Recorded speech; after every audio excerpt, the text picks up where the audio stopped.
War stories usually revolve around units, divisions, and grand maneuvers. Victory is explained through numbers and coordination. Yet sometimes, history bends around a single individual who refuses to behave as expected. Leo Major was one such figure, an unlikely hero whose actions defied military logic and exposed how fragile enemy control could be when confidence collapsed. Leo Major was not groomed for legend. He was a regular infantryman in the Canadian Army, stubborn, aggressive, and largely uninterested in hierarchy. What set him apart was not rank or training, but temperament. He operated best when isolated, improvising under pressure rather than following scripted plans. In a war increasingly defined by mass coordination, Major thrived in situations where chaos replaced structure. That made him dangerous in ways his enemies never anticipated. During the campaign in Northwest Europe, Major repeatedly demonstrated a willingness to operate alone behind enemy lines. He conducted reconnaissance missions that others would have refused, captured prisoners single-handedly, and gathered intelligence under constant threat. At one point, he lost the use of one eye due to a grenade explosion. Instead of being removed from combat, he dismissed the injury as irrelevant. As he later put it, a soldier only needs one eye to aim a rifle. This was not bravado. It was how he understood the war. His most extraordinary act came in April 1945 in the Netherlands. Ordered to reconnoitre the German-held city of Zwolle with another soldier, Major soon found himself alone when his companion was killed. At that moment, standard military logic would have dictated withdrawal. Instead, Major advanced. Alone, at night, armed with automatic weapons and grenades, he decided not to observe the city, but to take it. What followed was not a firefight in the traditional sense, but a psychological collapse engineered by one man.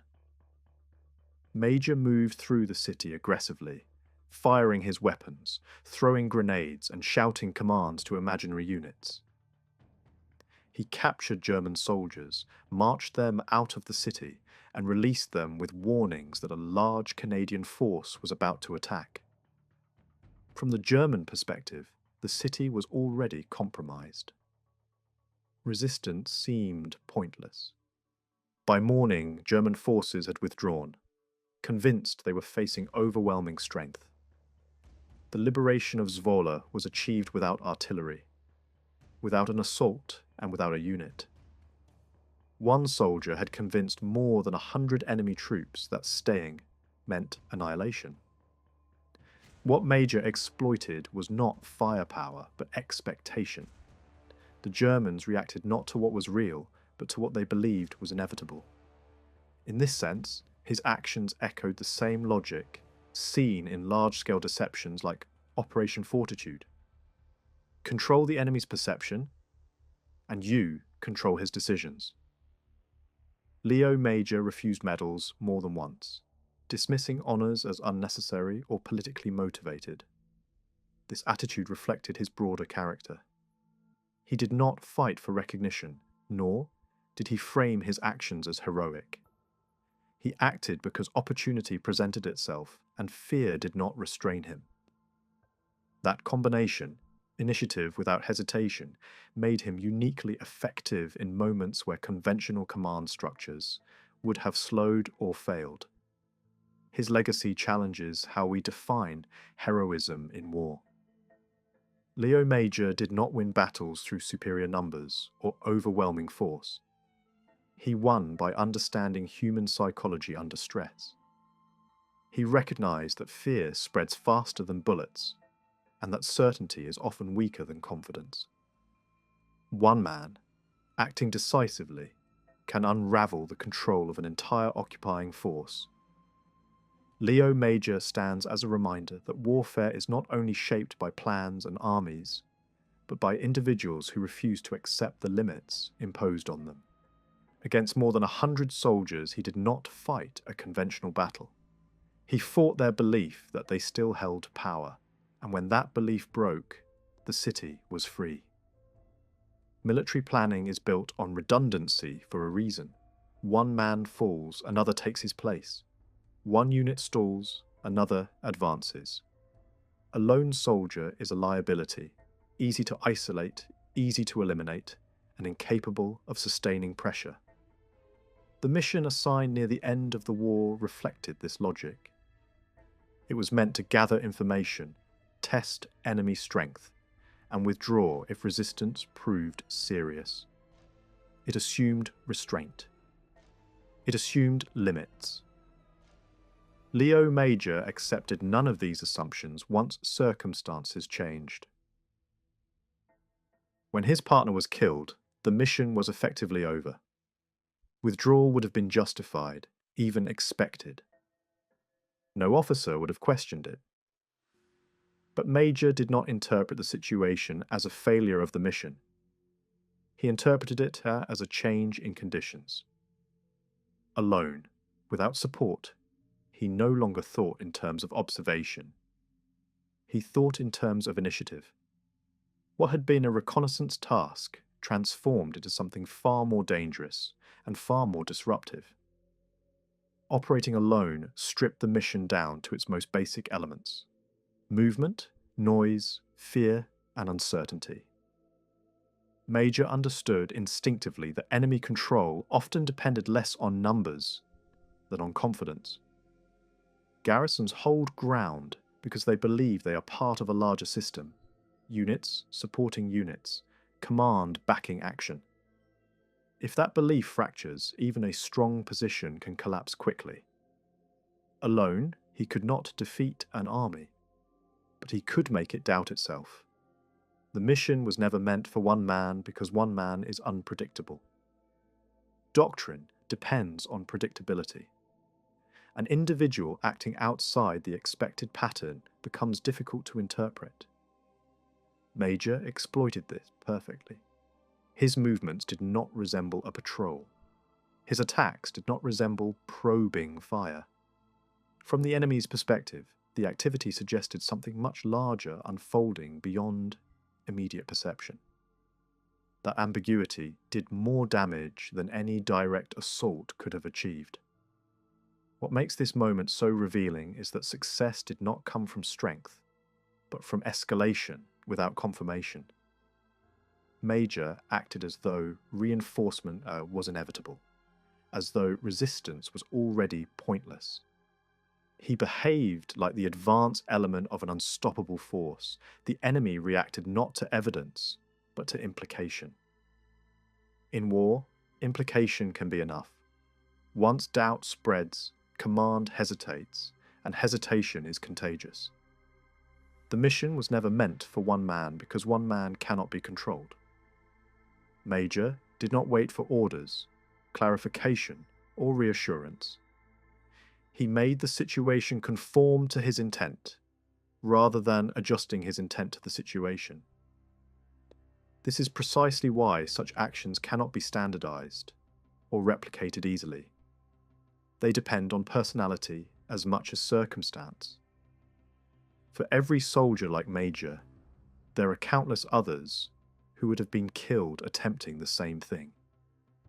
Night was not a backdrop for heroism, it was a shield. When Leo Major entered the outskirts of Zwolle, he did so alone, not because it was planned that way, but because the plan no longer existed. Darkness erased scale. It concealed numbers, direction, and intent. In that uncertainty, a single man could sound like a platoon, or an entire battalion, if he moved with enough confidence. Cities at night behave differently in war. Streets amplify sound, shadows distort distance, and silence becomes threatening. Major understood this instinctively. He did not creep forward cautiously, as a lone scout might. He moved decisively, allowing his presence to be noticed, without being fixed. Footsteps, sudden gunfire, and movement from multiple directions created the impression of coordination. To an occupying force already exhausted and wary, this did not feel like reconnaissance. It felt like the beginning of an assault. Operating alone stripped away safety nets. There was no one to cover his retreat. No one to correct a mistake. No one to confirm whether the enemy had taken the bait. Every decision carried final consequences. Yet this isolation also granted freedom. Major was no longer bound by signals, timings, or command expectations. He became unpredictable. And unpredictability in an urban environment at night is destabilizing. The enemy could not determine where he would strike next, or whether he was alone at all. As he moved deeper into the city, Major deliberately escalated the illusion. He fired weapons in different locations, threw grenades to create chaos, and captured small groups of German soldiers. Crucially, he did not hide these captures. He marched prisoners out of the city and released them with warnings of an imminent Canadian attack. These men became unwilling messengers, carrying fear faster than gunfire ever could. In war, rumours often travel farther than bullets. What made the night so effective was timing. The war was nearing its end. German units were stretched thin, morale was brittle, and command structures were already under strain. Major didn't need to convince the enemy of a new reality, only to push them toward a conclusion they were already prepared to accept. Withdrawal felt safer than resistance. Darkness magnified every uncertainty. Each unexplained explosion suggested coordination. Each pause suggested preparation. Entering the city alone was not an act of recklessness. It was a calculated gamble rooted in psychological pressure. Major exploited the fact that occupying forces rely on stability. Once that stability cracks, control evaporates quickly. At night, there was no clear front line, no visible enemy mass to measure. The Germans could not assess the threat accurately, and in the absence of clarity, they chose caution. By morning, that caution became retreat. When daylight returned, the illusion solidified into reality. The city was effectively free, not because it had been stormed, but because its defenders had convinced themselves that staying was futile. No artillery barrage announced victory. No coordinated assault followed. The enemy simply left. What began as a lone figure moving through the dark ended with a city waking up unoccupied. In war, fear does not need to be created. It only needs to be directed. Darkness amplifies uncertainty, and uncertainty magnifies fear into something paralyzing. When Leo Major moved through the streets of Zwolle at night, he understood this instinctively. He did not rely on overwhelming force. He relied on the enemy's inability to see, measure, and predict what was happening around them. Darkness stripped away the enemy's greatest advantage: situational awareness. At night, defenders cannot easily assess numbers, direction, or intent. A single burst of gunfire can sound like coordinated action. An explosion echoing through narrow streets suggests planning rather than improvisation. Major used this to his advantage, creating noise not to destroy, but to confuse. Each sound hinted at a larger presence lurking just beyond sight.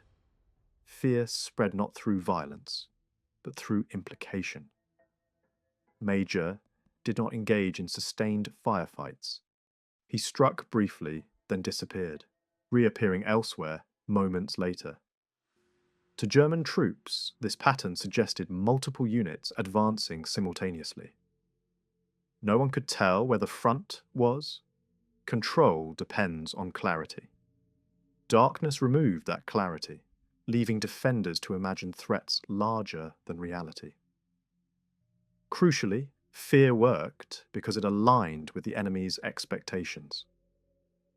Late in the war, German units in occupied cities were exhausted, undersupplied, and increasingly aware that defeat was inevitable.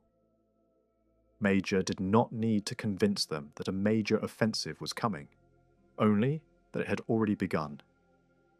Darkness allowed him to escalate pressure without revealing his true strength. The enemy filled in the gaps themselves, and those imagined forces were always larger and more dangerous. Psychological warfare often succeeds when it forces the enemy to make decisions with incomplete information. In Zwolle, the safest option for German commanders became withdrawal.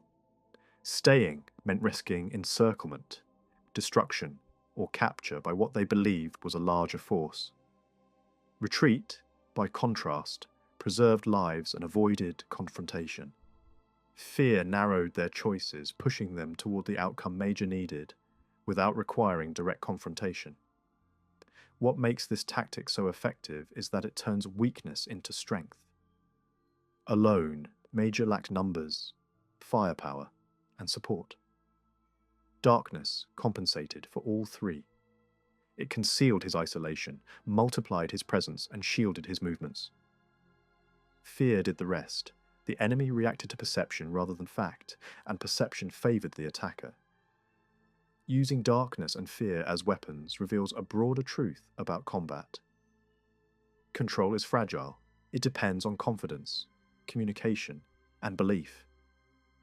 When those collapse, even well-armed forces can unravel quickly. Major's actions demonstrate that psychological dominance can substitute for physical superiority under the right conditions. He did not defeat the enemy by killing them. He defeated them by making them doubt their ability to survive the night. Major never lingered. He struck suddenly, short bursts of gunfire, grenades thrown into key positions, brief confrontations designed to shock rather than destroy. Then he vanished. The absence that followed was often more terrifying than the attack itself. German troops could not respond effectively because there was nothing to engage. By the time orders were given, the attacker was already somewhere else. The empty streets distorted perception. Sound travelled unpredictably, bouncing off stone walls and narrow alleys.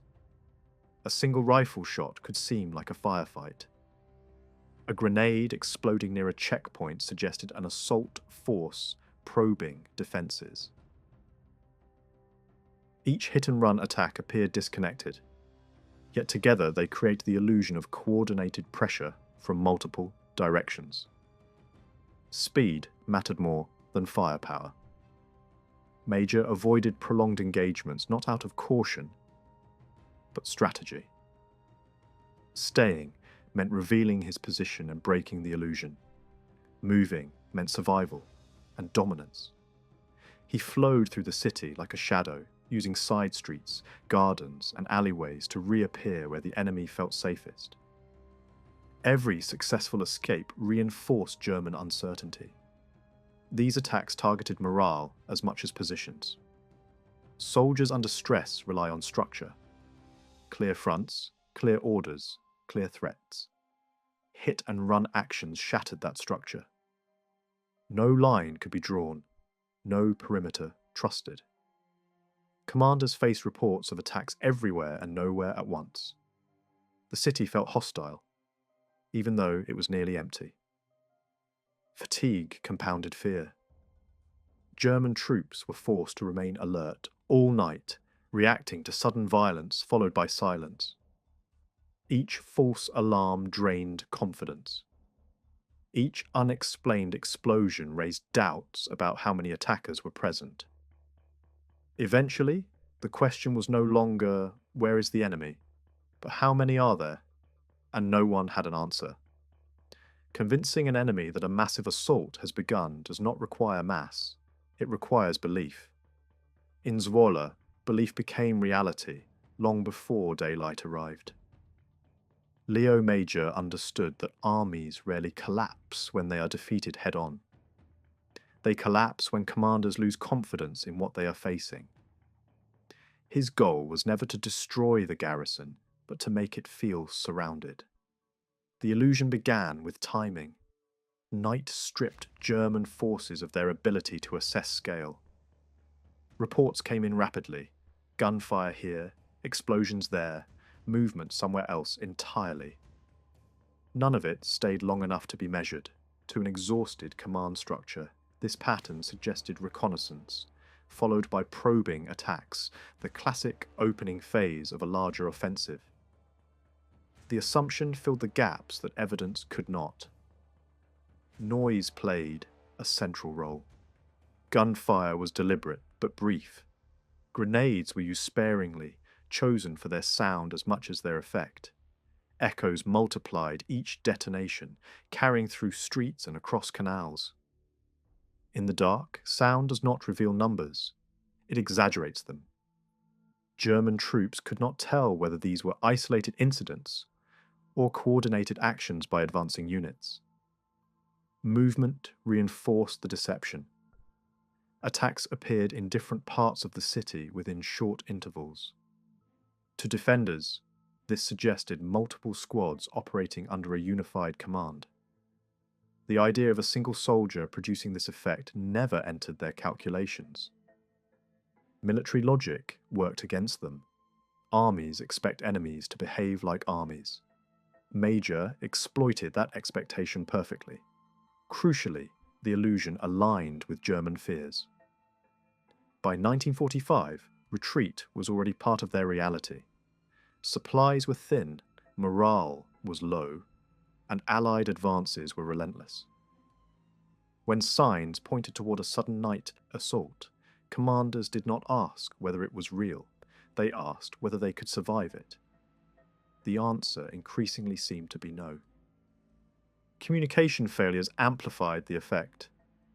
Conflicting reports arrived at headquarters with no clear pattern. Some units reported heavy contact, others reported nothing but distant fire. In such chaos, the safest conclusion was that the enemy was everywhere. And when an enemy seems everywhere, holding ground becomes dangerous. By the early hours of morning, the decision made itself. Withdrawal appeared preferable to annihilation. The Germans abandoned Zwolle not because they were overwhelmed by force, but because they were overwhelmed by uncertainty. A massive assault had never existed, but belief made it unnecessary. Chaos does not arrive all at once. It spreads quietly, carried by uncertainty, until order simply stops functioning. In Zwolle, that collapse unfolded over a single night. Reports contradicted one another, sounds came from every direction, and no clear picture of the situation could be formed. What the German defenders faced was not overwhelming firepower, but the complete breakdown of understanding. At the lowest level, confusion ruled the streets. Sentries heard gunfire, but could not identify its source. Patrols moved out and found nothing, only to hear explosions moments later elsewhere. Orders were given, then revised, then abandoned. Each unit experienced the night differently, yet all shared the same conclusion. Something was happening, and no one knew how big it was. This confusion travelled upward through the command structure. Officers tried to assemble reports, but the information refused to align. One sector reported heavy contact. Another reported silence. A third claimed enemy movement behind supposed defensive lines. Without visibility or reliable communication, these fragments could not be assembled into a coherent response. The city no longer felt defensible. Fear magnified the disorder. Every unexplained sound suggested encirclement. Every sudden silence hinted at preparation for something worse. Soldiers began to imagine forces that could not be seen. In the dark, imagination fills gaps faster than logic. What might have been dismissed in daylight became undeniable at night. As the hours passed, exhaustion set in. Troops remained on edge, reacting to threats that never fully materialized. No rest came, no clarity followed.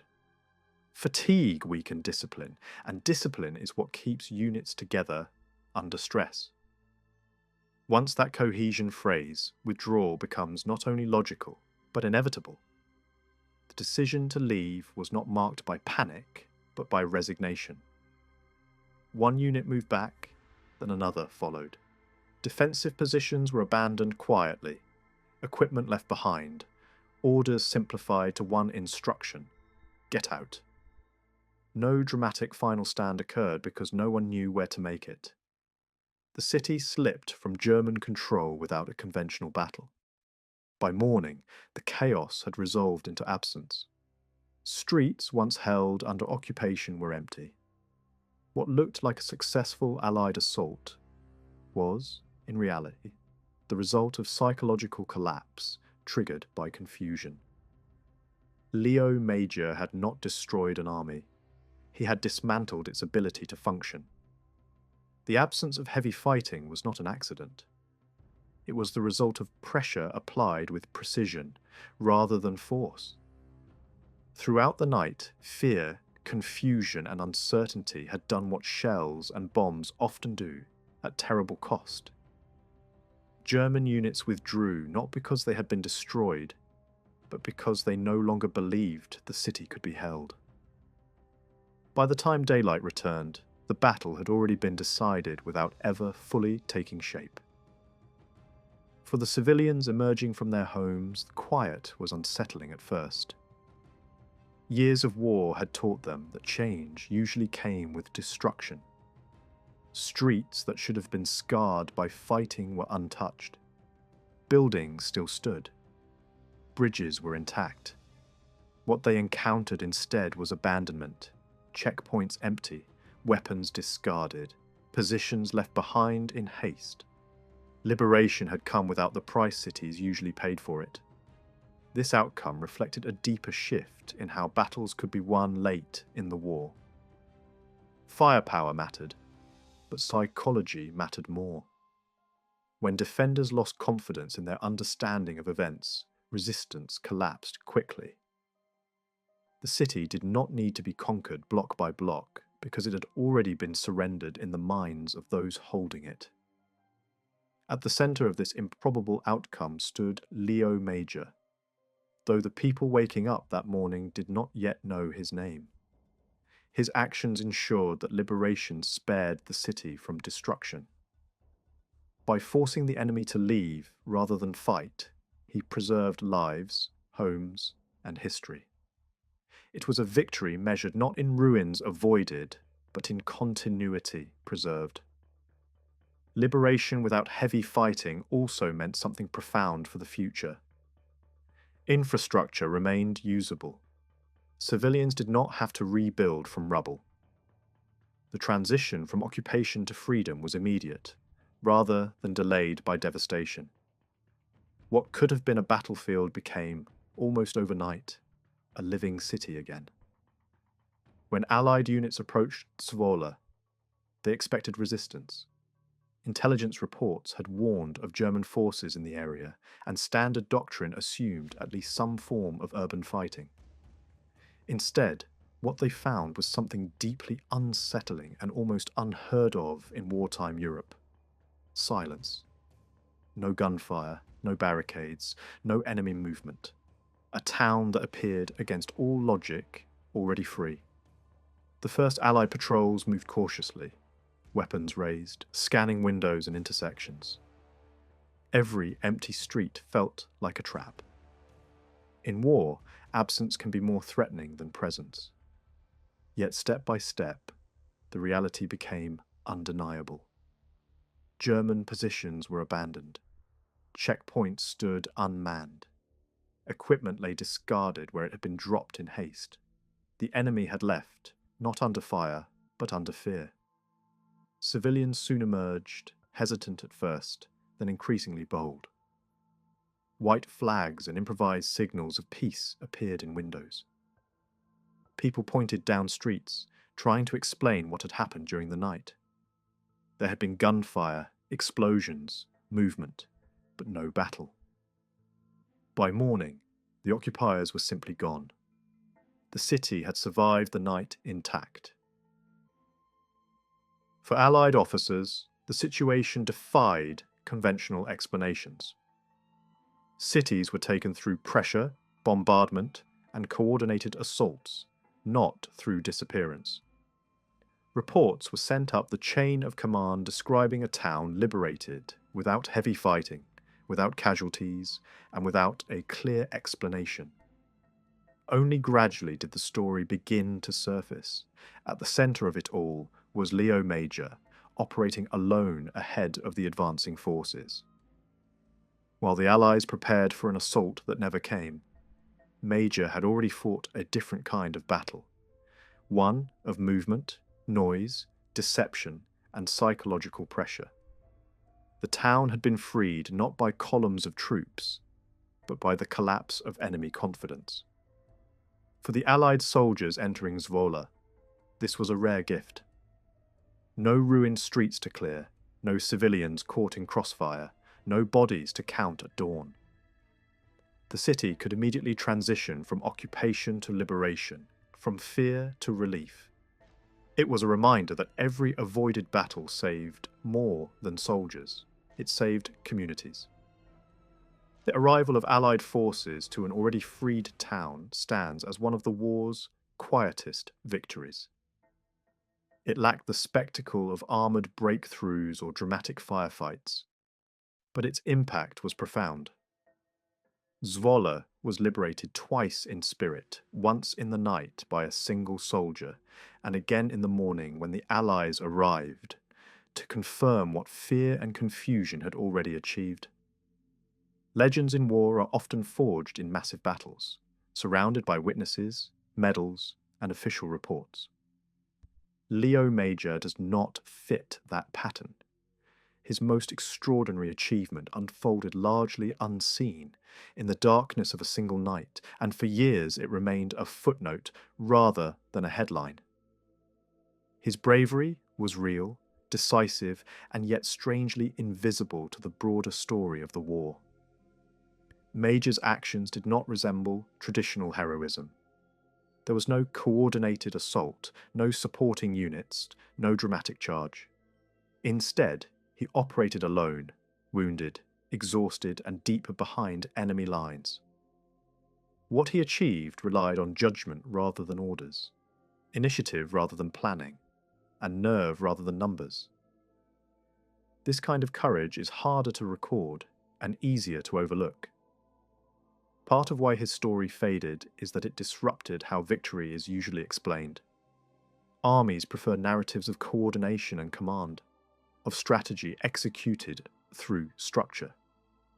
A single soldier liberating a city through psychological pressure does not fit neatly into reports or doctrine. It sounds exaggerated, even implausible, despite being true. As a result, the story lingered in local memory more than official history. There is also the silence that followed. Leo Major did not aggressively promote his own legend. Like many veterans, he carried his experiences without spectacle. He returned to service, fought again in later conflicts, and lived without seeking public recognition. In an era filled with grand war heroes, quiet figures like Major were easy to miss. Yet the impact of his actions was profound. By forcing a German withdrawal without heavy fighting, he saved civilian lives, preserved infrastructure, and prevented destruction that would have scarred the city for generations. These are victories that do not leave visible monuments of rubble or sacrifice, but their absence is precisely the point. Survival became the monument. Over time, recognition came slowly. Local remembrance, historical reassessment, and veteran accounts restored Leo Major's place where it belonged. His story began to circulate not as myth, but as documented fact. An example of how individual initiative can alter outcomes far beyond its scale. Leo Major's legacy challenges how bravery is measured. His courage was not loud. It did not seek attention. It operated in shadows, through fear, movement, and resolve.